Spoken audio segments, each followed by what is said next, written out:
access the terrain survey level. Choose the Terrain Perimeter tool.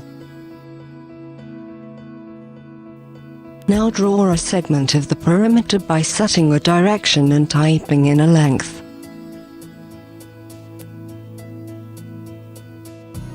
Define the entire terrain perimeter and click Finish to complete.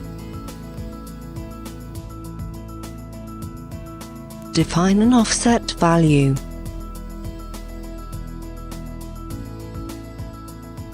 Add or delete nodes on a given segment.